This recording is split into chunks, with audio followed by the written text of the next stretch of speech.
You know that feeling when anxiety hits you out of nowhere, and suddenly your chest tightens, your thoughts start racing, and you feel like you're spiraling into something you can't control?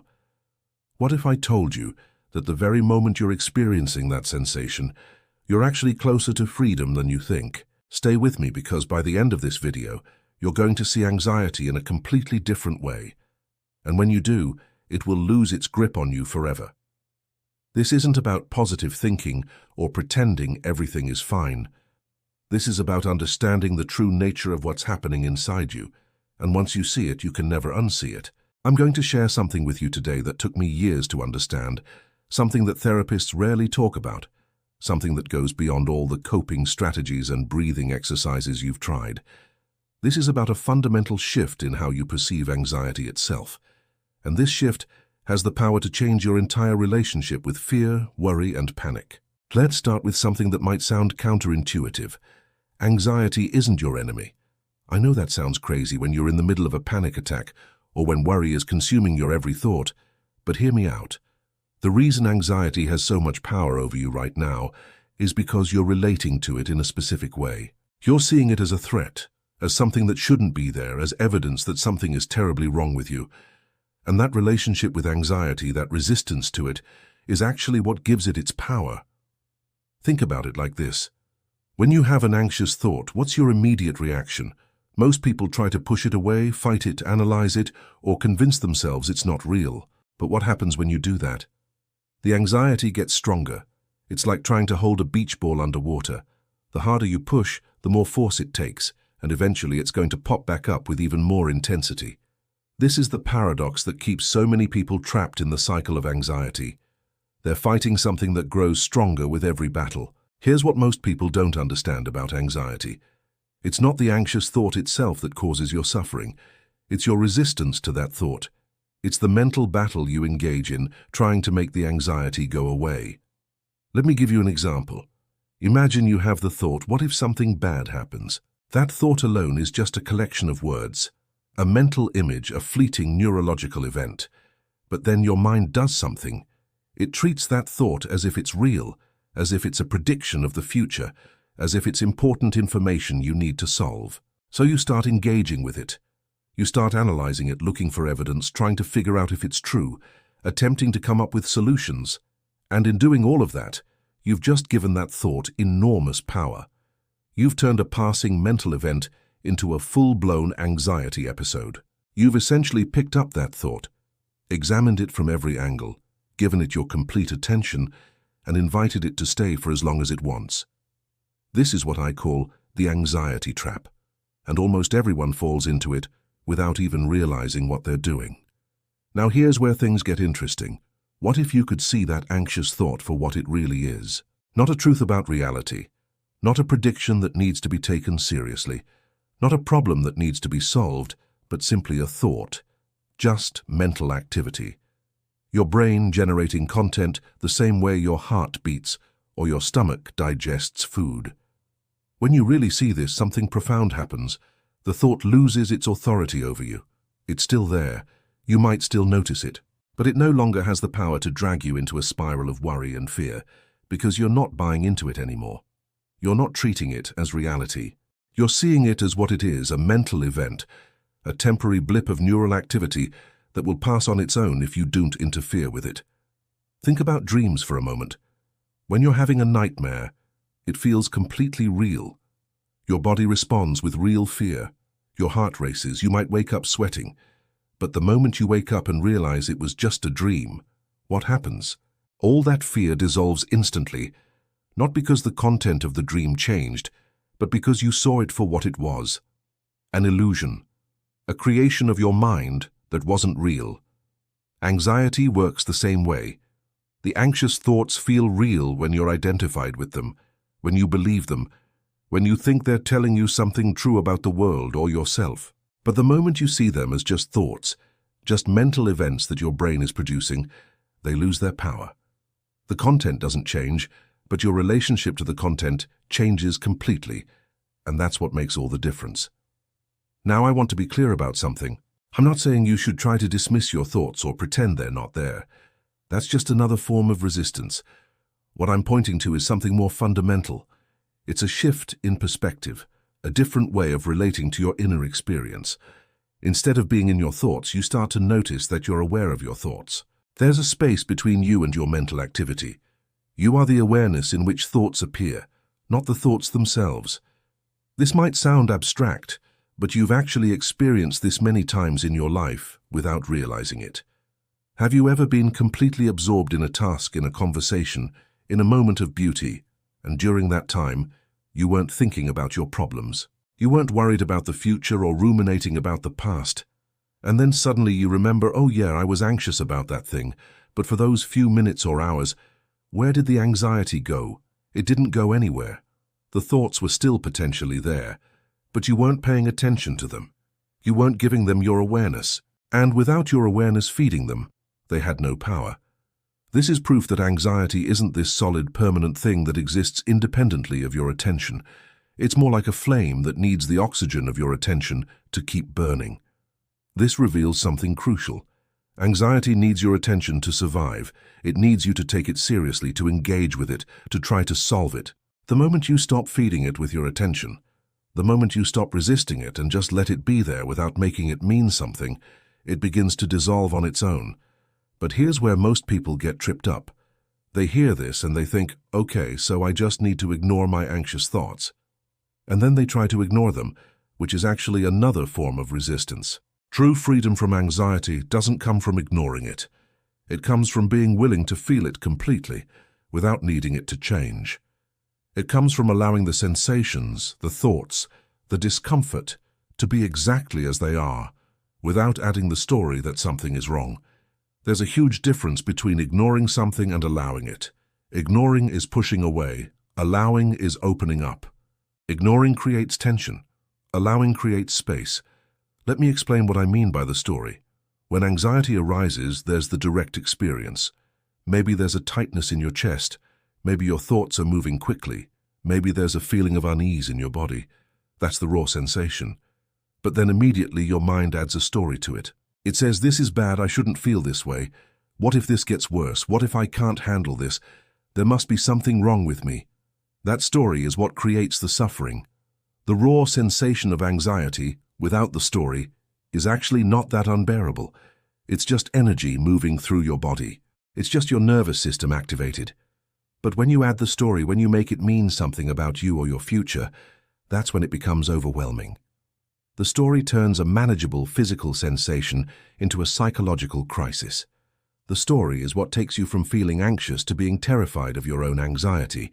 So what would it look like to experience anxiety without the story? It would be like noticing, okay, there's some activation in my body right now. My heart is beating faster. My thoughts are moving quickly. There's a sense of unease. And instead of immediately jumping to, oh no, here we go again, I can't handle this, you just let it be there. You feel the sensations directly without labeling them as good or bad, without needing them to change, without making them mean anything about you.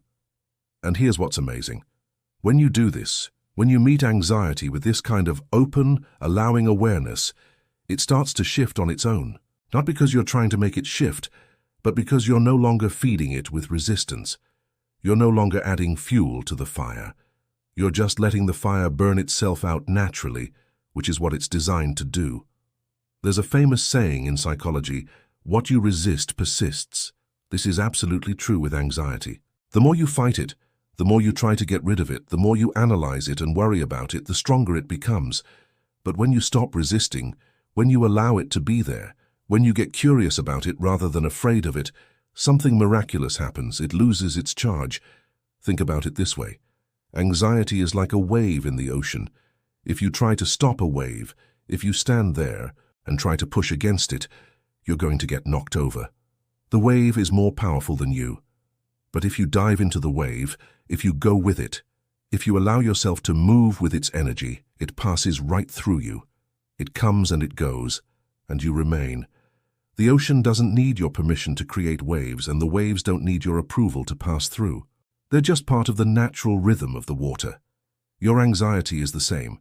It's just part of the natural rhythm of being a human with a nervous system and a brain that's trying to keep you safe. This is the key to freedom from anxiety. Not getting rid of it, not fixing it, not solving it, but changing your relationship to it. Instead of seeing anxiety as the enemy that needs to be defeated, you start to see it as just another experience arising in your awareness. It's not you, it's something you're aware of. And that distinction changes everything. When you identify as your anxiety, when you think I am an anxious person, then every anxious thought and feeling confirms your identity. It becomes who you are. But when you recognize that you are the awareness that notices anxiety, that you are the space in which anxiety appears, then anxiety becomes just one of many experiences moving through you. It's no longer defining you. It's no longer controlling you. You can have anxiety without being anxious, the same way you can have thoughts without being your thoughts, or have pain without being defined by pain. Here's a practice that can help you experience this shift directly. The next time you feel anxiety rising, instead of immediately trying to figure out why or trying to make it go away, just pause, take a breath, and notice the sensations in your body without labeling them. Where do you feel the anxiety? Is it in your chest, your throat, your stomach? What does it actually feel like? Is it tight, buzzing, heavy, hot? Get really specific, and as you're noticing these sensations, also notice that you are the one noticing. There's a part of you that is aware of the anxiety, but is not the anxiety itself. That aware presence, that's who you really are. The anxiety is just weather passing through. You are the sky that holds it all. The sky doesn't fight the clouds. The sky doesn't try to push the storm away. The sky simply allows everything to pass through it, remaining vast and spacious and unchanged. When you start to practice this, you might notice something interesting. The anxiety doesn't actually last as long as you thought it would. When you stop resisting it, when you stop adding the story to it, it tends to peak and then naturally subside. Emotions and sensations are designed to move through you. They're called feelings because they're meant to be felt, not thought about, not analyzed, not fixed, just felt. But most people never actually feel their anxiety. They think about their anxiety. They worry about their anxiety. They analyze their anxiety. But they don't just allow themselves to feel the raw sensations without the mental commentary. And that's why it persists. That's why it seems to stick around forever, because you're keeping it alive with your constant mental engagement with it. You're essentially having a conversation with your anxiety all day long. And as long as that conversation continues, the anxiety has a reason to stay. There's also something important to understand about the content of anxious thoughts. Most anxiety is about the future, right? It's about what might happen, what could go wrong, what you need to prepare for or prevent. But here's the thing. The future doesn't exist. It's not real. It's a mental construct. All you ever have is this moment right now. And in this moment right now, as you're reading this or listening to this, are you okay? Not your thoughts about the future, not your worries about what might happen, but right now, in this present moment, are you actually okay? Most of the time, the answer is yes. The present moment is almost always manageable. It's the thoughts about the future that create the suffering. You're essentially living in a future that hasn't happened yet and might never happen, and you're experiencing real suffering about an imaginary scenario. That's the insanity of anxiety when you really look at it clearly. So another way to lose the power of anxiety is to come back to the present moment again and again. Not as a technique to get rid of anxiety, but as a recognition of where life actually happens. Life doesn't happen in your thoughts about the future. It happens here, now, in this breath, in this sensation, in this moment of awareness. And when you're fully present, anxiety has nowhere to land because anxiety lives in time in the imagined future. Presence is timeless. This is why practices like meditation and mindfulness are so helpful for anxiety. Not because they make anxiety go away, but because they train you to be present, to be aware, to recognize that you are not your thoughts. You are the awareness of your thoughts. And that changes everything. When you can rest in present moment awareness, even for just a few seconds at a time, you're giving yourself a vacation from the tyranny of your anxious mind. Let me share something else that's really important. Your anxiety is often trying to tell you something, but not what you think. You might believe your anxiety is warning you about real dangers, about things you need to fix or prepare for. But most of the time, anxiety is simply a sign that you're believing your thoughts too much, that you're living in your head, rather than in reality, that you're disconnected from the present moment. It's not actually alerting you to external dangers. It's alerting you to the fact that you're lost in mental storytelling. When you understand this, anxiety becomes less of a problem and more of a reminder, a gentle tap on the shoulder saying, hey, you're in your head again. Come back to the present. Come back to what's real. Come back to this moment. Another crucial piece of this puzzle is understanding that anxiety is not a sign of weakness or brokenness. It's a sign that you're human, that you have a nervous system, that you have a brain that's designed to anticipate threats and keep you safe. The problem isn't that you have anxiety. The problem is that you've been conditioned to believe that anxiety is the problem. You've been taught that you should always feel calm and in control, that any discomfort is a sign that something is wrong. But discomfort is part of life. Uncertainty is part of life. Your brain producing worried thoughts is part of having a brain. None of this means anything is wrong with you. It just means you're alive and human, and your system is functioning exactly as it's designed to function, even if it's a bit overly sensitive sometimes. What would your life look like if you stopped trying to get rid of your anxiety and instead made peace with it? What if you could say, okay, anxiety, I see you, I feel you, you're welcome to be here, and I'm going to go about my day anyway. This isn't about being brave or pushing through. It's about recognizing that you can feel anxious and still live your life. The feeling doesn't have to determine your actions. You don't have to wait for the anxiety to go away before you do the things that matter to you. In fact, when you're willing to do things while feeling anxious, when you're willing to let anxiety come along for the ride, that's when it starts to lose its power. Because you're showing yourself through your actions that anxiety isn't actually dangerous, that it's just a feeling, and feelings can't hurt you. Here's something that might blow your mind. Every time you avoid something because of anxiety, you're actually reinforcing the anxiety. You're teaching your brain that the anxious feeling is dangerous and needs to be avoided. But when you do the thing you're anxious about and you survive it, when you allow yourself to feel the anxiety and move forward anyway, you're retraining your brain. You're teaching it that anxiety is just a feeling, not a stop sign, not a warning that you need to heed. This doesn't mean you should recklessly push yourself into situations that are genuinely dangerous. It means you should stop letting the feeling of anxiety make decisions for you. Most of the things we're anxious about aren't actually dangerous. They're just uncomfortable, and there's a huge difference between danger and discomfort. I also want to talk about the physical symptoms of anxiety because I know how scary they can be. The racing heart, the shortness of breath, the dizziness, the tingling sensations. These symptoms can feel terrifying, especially if you don't understand what's happening. But here's what you need to know. These are all completely normal physiological responses to the stress response being activated. Your body is doing exactly what it's designed to do when it perceives a threat. The problem is that your body can't tell the difference between a real threat, like a lion chasing you, and a perceived threat like worrying about a presentation at work. It activates the same response for both.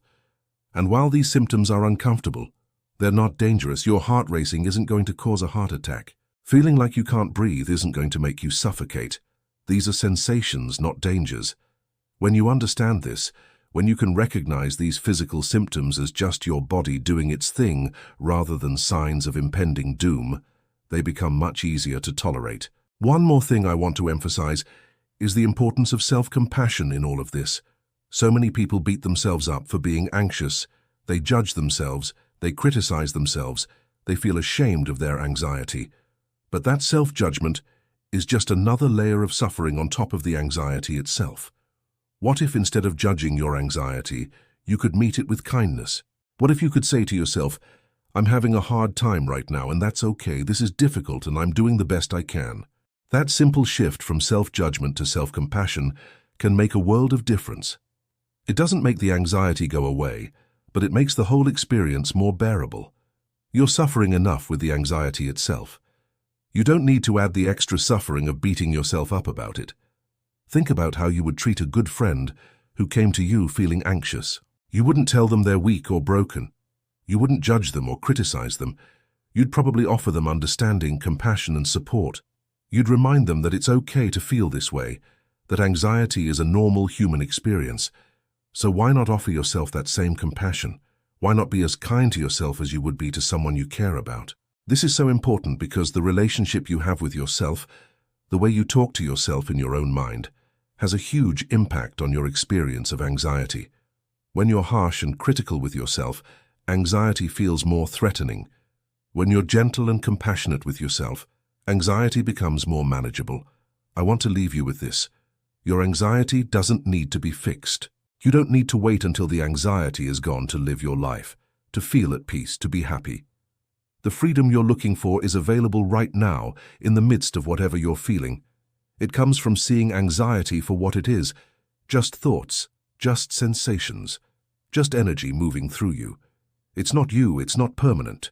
It's not a sign that something is wrong. It's just your brain doing what brains do, generating content, trying to protect you, sometimes getting a little overzealous.